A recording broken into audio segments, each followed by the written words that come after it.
Selamat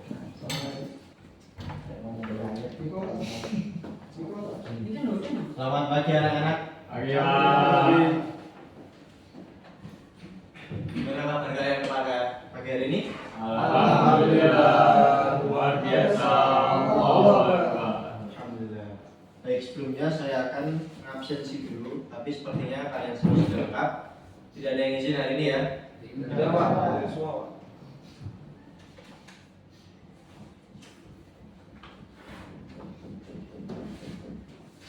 Baik.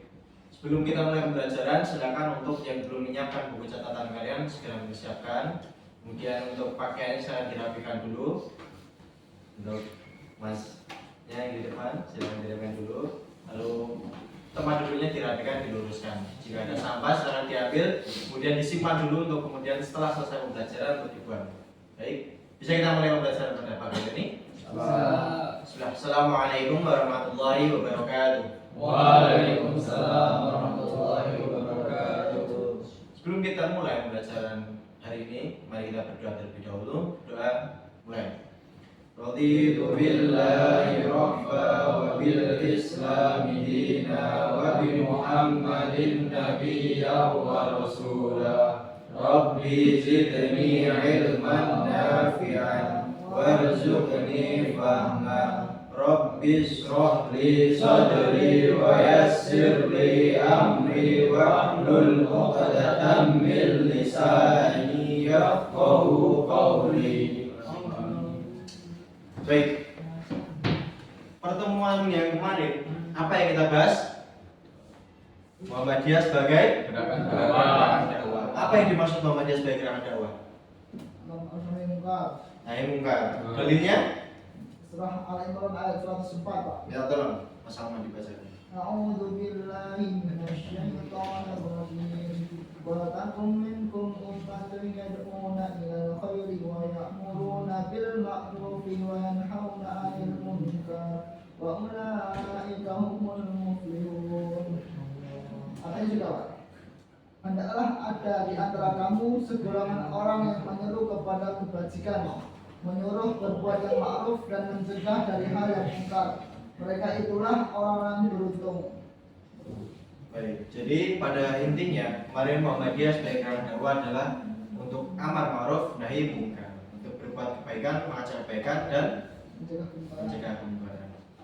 Pada pertemuan kali ini saya akan membagi kalian menjadi 3 kelompok. Kelompok yang pertama 4 orang yang di sebelah sini bisa nanti berkumpul. Kemudian kelompok yang kedua 3 orang yang di depan. Dan kelompok yang ketiga 3 orang yang di belakang. Gitu. Jadi pada pagi hari ini kita akan membahas Muhammadiyah sebagai gerakan tajdid. Silakan dicari apa yang kalian ketahui tentang Muhammadiyah sebagai gerakan tajdid. Kemudian tujuannya apa? Kelompok 2 akan membahas tujuan. Kemudian yang kelompok 3 akan membahas dinamika ada di mana saja dinamikanya. Jadi silakan untuk berkumpul. Kelompok 1 membahas pengertiannya, kemudian kelompok 2 membahas tujuan dari tajdid itu apa, lalu kelompok 3 membahas dinamika gerakan tajdid itu apa saja. Silakan untuk berkumpul, bisa berkumpul dulu, melingkar. Kemudian kalian cari apa yang kalian pahami. Gerakan tajdid itu apa saja.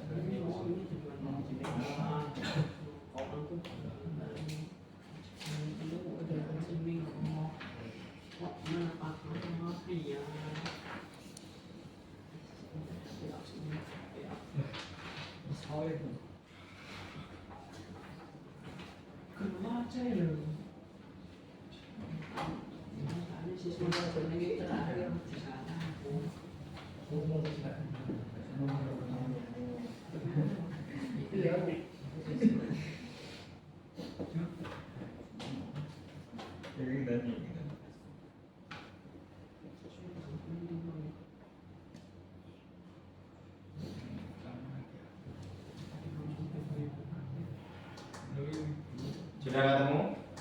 Sudah. Baik.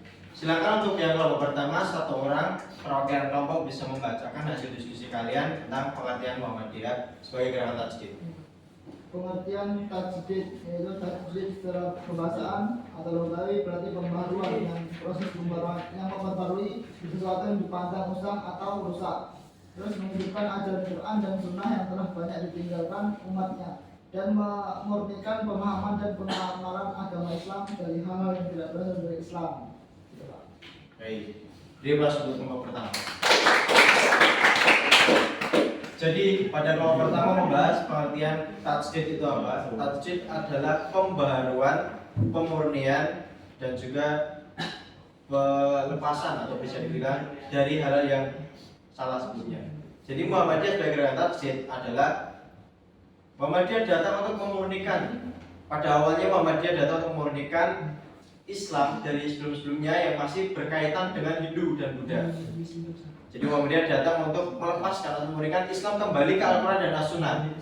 Karena sebelumnya masih merekat dengan kebudayaan Hindu dan Buddha. Salah satunya adalah mungkin bisa dibilang 40 harian yang bisa dilihat atau kalian rasakan di lingkungan kalian. Sebenarnya itu bukan hal yang salah. Cuman Muhammadiyah datang untuk memurnikan hal tersebut yang sebelumnya selalu terpatok untuk hal-hal tahayul dan lain sebagainya, mitos-mitos. Muhammadiyah datang untuk memurnikan Islam kembali ke Al-Quran dan As-Sunnah. Kemudian yang kedua, dan kelompok kedua silakan bahas. Tujuan tajdid.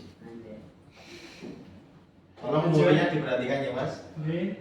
Tujuan tajdid yaitu untuk memfungsikan Islam sebagai hudan, furqan, dan rahmatan lil alamin, dan membimbing perkembangan kehidupan masyarakat dan ilmu pengetahuan dan teknologi. Baik, beri kelas untuk kelompok yang kedua. Tujuan tajdid itu apa? Kembali mendasarkan agama Islam ke Al-Quran dan As-Sunnah, untuk pada Al-Quran dan As-Sunnah, sehingga perkembangannya bisa kembali pada Al-Quran dan As-Sunnah, menjadi Islam yang murni. Tujuan tajdid itu.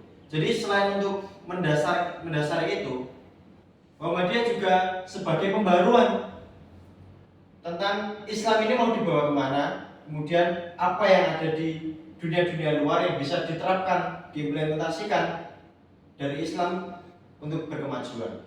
Jadi itu tujuannya Muhammadiyah sebagai gerakan tajdid. Kemudian kelompok yang ketiga, silakan untuk menyampaikan dinamika apa saja yang ada di tajdid. Dalam dimensi atau ruang lingkup tajdid itu sendiri, yang pertama ada pemurnian akidah dan ibadah serta pembentukan alat mulia atau akhlakul karimah. Kemudian dimensi yang kedua mungkin yakni pembangunan sikap hidup dinamis, kreatif, progresif, dan berwawasan masa depan. Kemudian yang ketiga, pengembangan kepemimpinan organisasi dan etos kerja dalam Persyarikatan Muhammadiyah, putusan Muktamar Tarjih ke-22 dalam merespon perubahan masyarakat yang semakin kompleks. Luar biasa, di kelas pada kelompok 3. Jadi dinamika atau cakupan yang ada di gerakan tajdid Muhammadiyah yang pertama adalah untuk pengembalian Islam atau akhlak yang ada di agama Islam kembali ke Al-Quran dan As-Sunnah. Dinamikanya mencakup ke sana. Yang pertama itu. Jadi sebelum bergerak ke lingkungan dulu, Muhammadiyah bertajdid untuk memurnikan dulu akhlak yang ada di manusia-manusia atau umat Islam terlebih dahulu. Kemudian yang kedua adalah pengembangan dan kreativitas.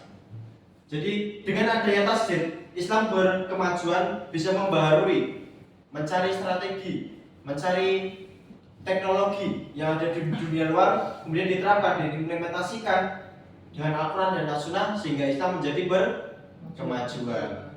Kemudian yang ketiga adalah etos kerja dan kepemimpinan dalam organisasi. Tidak hanya mencakup umat Islam seperti apa, kemudian manusia menjadi hal yang atau akhlaknya seperti bagaimana, tapi juga mendukung dan mengembangkan etos kerjanya. Karena tidak mungkin manusia hidup sendiri-sendiri. Manusia adalah makhluk sosial. Jadi dalam makhluk sosial pasti akan berinteraksi dengan manusia lain, sehingga timbullah organisasi dan etos kerjanya akan dikembangkan oleh Muhammadiyah sebagai gerakan tajdid. Jadi itu pembahasan pada materi kali ini. Mungkin kita akan menyimpulkan apa pertama, yaitu pengertian gerakan tajdid. Tajdid adalah pembaruan, kemudian pemurnian dan pengembangan. Kemudian tujuannya tadi apa? Memurnikan. Memurnikan. Apa yang dimurnikan? Oh, ajaran-ajaran Islam. Ajaran-ajaran Islam. Kembali ke Al-Quran dan As-Sunnah. Lalu dinamikanya apa saja tadi?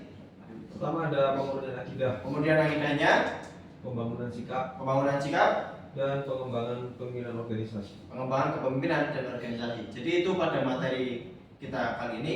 Ini adalah materi terakhir kita untuk semester ini. Jadi silakan bagi kalian semua untuk belajar kembali gerakan tajdid yang kita pelajari pada pagi hari ini, kemudian gerakan dakwah, lalu yang sebelumnya gerakan Islam. Silakan dipelajari dan materi-materi sebelumnya selama 1 semester. Untuk pertemuan berikutnya kita akan bertemu di semester genap. Jadi ini adalah pertemuan kita yang terakhir di semester ini. Silakan persiapkan kalian untuk ujian akhir semester. Jadi mungkin itu saja pada pagi hari ini.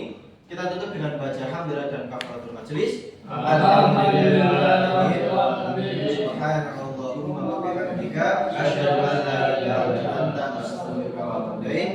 Silakan untuk kembali belajar, tetap semangat karena Muhammadiyah yang kalian tekuni pada kali ini adalah sebagai gerakan tasdid, pembaharuan, kembali murni sebagai Islam yang sempurna. Itu saja yang bisa saya sampaikan. Kurang lebihnya mohon maaf. Wassalamualaikum warahmatullahi wabarakatuh. Waalaikumsalam.